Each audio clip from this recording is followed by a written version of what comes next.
Is it possible we might actually find ourselves in agreement if we simply practiced precision in language?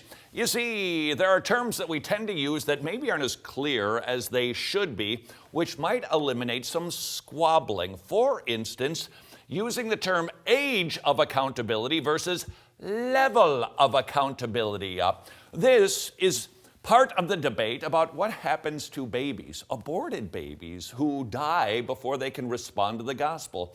Where do they go? Do they go to heaven? Do they go to limbo, purgatory, hell? What exactly happens to babies who die? I would like to suggest to you precision in language will help us answer the question. Personally, I think very easily.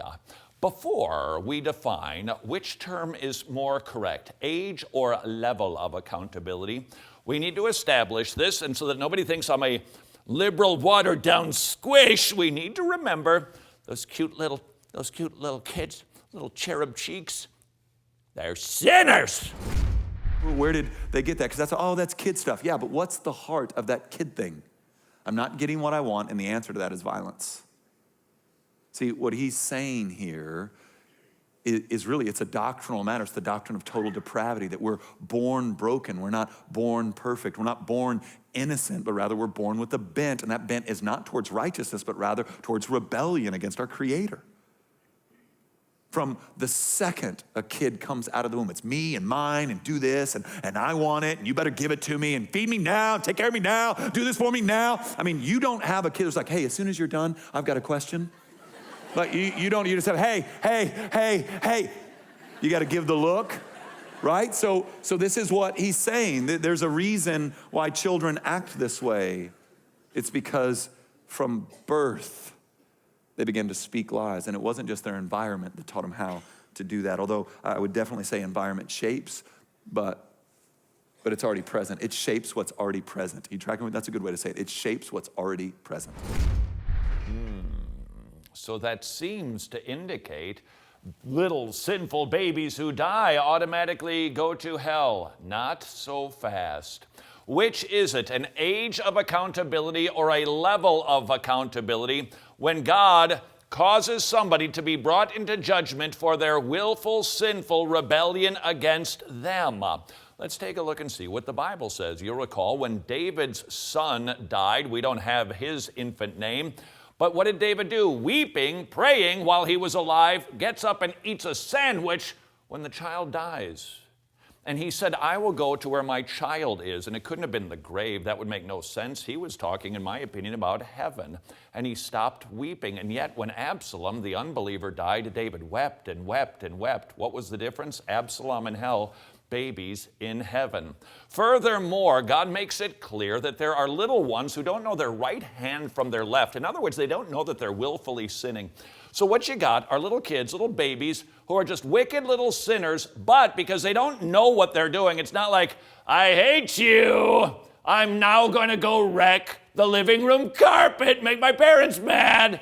They're not doing that. They've got a blank slate. They have no sins credited to them until they get to a point where they recognize, yeah, I got a conscience, and I'm just going to do this because I hate you, I don't like this, and I'm going to sin. And at that time, you start racking up a sin debt. But when they are at the, tipping my hand, level where they don't know their right hand from their left, they don't have a sin debt, and God is not going to punish somebody who is not willfully sinning against him.